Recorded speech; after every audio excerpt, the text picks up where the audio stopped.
Dear students, welcome back to my channel AR Infotech, and today we are going to start negative sentences of simple past tense. We will see how did not is used to show that an action did not happen in the past, and how would and could are also used to express past habits, abilities, and possibilities in negative forms. So let's begin today's video lesson.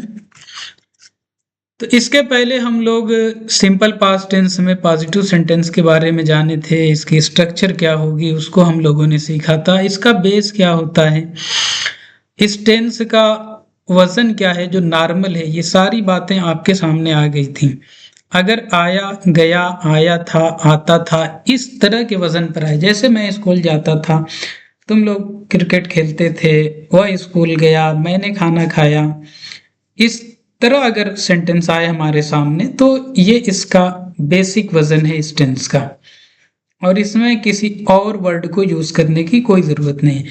But अगर sentence का वजन थोड़ा change हो जाए, जैसे वह school नहीं जा सका या वह स्कूल नहीं जा सकता था, इस तरह से आएगा तो फिर ये सलाहियत को शो करेगा। और अगर इसका वजन और चेंज हो जाए और कुछ इस तरह से आए कि हम लोग स्कूल जाया करते थे, तो ये आदत को शो करेगा। ये सारी बातें हमने कल आपको एक्सप्लेन की थी। आ जाइए हम लोग नेगेटिव सेंटेंस के बारे में जानते हैं।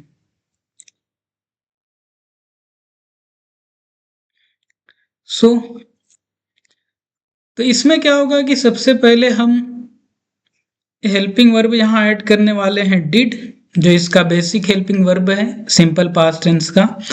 और अगर आदत का इजहार होगा तो वुड का इस्तेमाल, और सलाहियत का इजहार होगा तो हम कुड का इस्तेमाल करेंगे, उसके बाद नॉट लगाएंगे और इसमें वर्ब की फर्स्ट फॉर्म का यूज करेंगे और उसके बाद ऑब्जेक्ट लिख देंगे। अब यहाँ पर देखिए, मैंने उसे नहीं देखा, तो सबसे पहले सब्जेक्ट आई और ये देखा नॉर्मल वजन है तो डिड नॉट लगेगा। आई डिड नॉट, देखने की अंग्रेजी सी, और उसे तो कोई भी हो सकता है, मर्द भी हो सकता है, औरत भी हो सकता है, जेंडर क्लियर नहीं तो आप ऑब्जेक्ट के तौर पर हिम भी लगा सकते हैं, हर भी लगा सकते हैं। तो I did not see him, मैंने उसे नहीं देखा। राइट, यहाँ पर बहुत से लोग हिज भी यूज करते हैं, ऐसी गलती करते हैं, क्योंकि उसे वहां पर वो कंफ्यूज हो जाते हैं, उनको समझ में नहीं आता। तो बस आपको ये ध्यान देना है कि स्ट्रक्चर के अंदर ये बन क्या रहा है, उसे क्या बन रहा है। अरबी के स्टूडेंट है तो वो समझते हैं कि तरकीब के अंदर क्या बन रहा है, फाइल है, फेल है या मफूल है। तो ये आप अगर इतना देख लेंगे कि ये स्ट्रक्चर में बन क्या रहा है, तो आई थिंक आप ये मिस्टेक नहीं करने वाले और आपसे मिस्टेक होने के चांसेस बहुत कम हो जाएंगे। Okay, hope you understood. आगे बढ़ते हैं।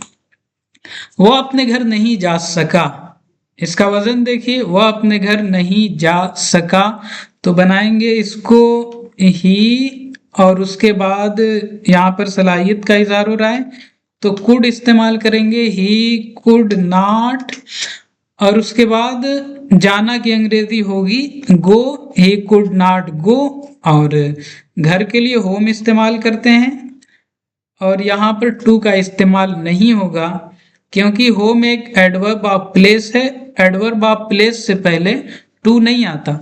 जैसे हम कहते हैं कम हियर, गो देयर वगैरह वगैरह, तो ऐसी कंडीशन में हम टू का यूज नहीं करते। अब अगला सेंटेंस हमारा है, हम लोग शोर नहीं मचाया करते थे। ये आदत का इजहार यहाँ पर हो रहा है, और जब आदत का इजहार होगा तो हमें मालूम है कि हम वुड का इस्तेमाल करने वाले हैं। तो चलिए हम इसको बनाते हैं। यहाँ पर इसने एच को कैपिटल नहीं किया, ओके। तो अब ये हो जाएगा, हम लोग शोर नहीं मचाया करते थे, तो इसको बनाएंगे सबसे पहले वी और वुड लगाएंगे हेल्पिंग वर्ब के तौर पर, वी वुड नॉट, और शोर मचाना की अंग्रेजी होती है मेक अ नॉइज। क्या होती है? मेक अ नॉइज, तो यहां पर लिखेंगे make a noise and that's it. ये आपका बन गया। हम लोग शोर नहीं मचाया करते थे। तो ये आपको समझ में आ गया होगा कि इसको किस तरह से बनाते हैं। अगर नॉर्मल वजन है तो डिड नॉट का इस्तेमाल होगा, सलाहियत का इजहार होगा तो कुड नॉट का इस्तेमाल करेंगे, और अगर आदत का इजहार होगा तो वुड नॉट का इस्तेमाल करेंगे। राइट। तो ये हमारा निगेटिव सेंटेंसेस का जो पार्ट था वो कंप्लीट हो गया। अब आते हैं इंट्रोगेटिव सेंटेंसेस की तरफ। यहाँ पर देखिए, आपको पता है कि जो क्वेश्चन वर्ड होते हैं वो दो तरह से आते हैं। एक सेंटेंस के शुरू में क्या आता है, हमारा सेंटेंस क्या से स्टार्ट होता है, और दूसरे टाइप का जो होता है उसमें जुमले के दरमियान कहीं पर भी क्वेश्चन वर्ड आ जाते हैं।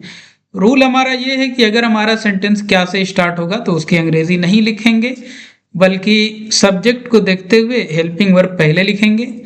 और यहाँ पर आपको सेंटेंस देखना होगा कि वजन इसका नॉर्मल है, क्या शो कर रहा है, कॉमन एक्शन है, एबिलिटी है, पॉसिबिलिटी है, या हैबिट है, क्या है, उसके अकॉर्डिंग आप यहाँ पर हेल्पिंग वर्ब यूज करने वाले हैं। ओके। और अगर सेंटेंस के बीच में क्वेश्चन वर्ड आए तो उसकी अंग्रेजी आपको सबसे पहले लिखना है, ये आप याद रखिए। ये याद रहेगा तो आपको कभी दिक्कत नहीं होगी। चलिए इसको बनाते हैं। तो क्या लड़के स्कूल नहीं गए थे, नॉर्मल है, ना आदत है ना सलाहियत है, एक नॉर्मल वजन है। तो हम स्टार्ट करने वाले डिड से। Did the boys, did the boys, उसके बाद नॉट लगाना आपको, नॉट, और ये लिखने से पहले चेक कर लीजिएगा कि सेंटेंस में आया है या नहीं। डिड द बॉयज नॉट, और यहां पर आपका वर्ब है जाना, गए, go first form, not go अब जाने के लिए टू लगाइए आप, to school. Did the boys not go to school, ये आपका बन गया। और अगला सेंटेंस आपका है कि तुम लोग अपना काम क्यों नहीं कर सके। यहां पर देखिए सलाहियत का इजहार हो रहा है, तो ऐसी कंडीशन में हम लोग यूज करने वाले हैं कुड। बट उससे पहले ये क्यों देखिए, जुमले के बीच में इसको सबसे पहले लिखिए वाई, और हेल्पिंग वर्ब हमारा लगने वाला है could. Y could you not, यहां तक आपका बन गया। उसके बाद आपको वर्ब लिखना है, वर्ब है करना, डू, और ऑब्जेक्ट आपका है अपना काम। तो अपने काम के लिए आप लगाएंगे यू के साथ, अपने की अंग्रेजी होगी योर। अगर आपको नहीं समझ में आ रहा है तो आप प्ले लिस्ट में जाइए और ये वाली वीडियो देखिए, अपना की अंग्रेजी कैसे लिखते हैं, उसमें ये सारी चीजें आपको समझ में आ जाएंगी।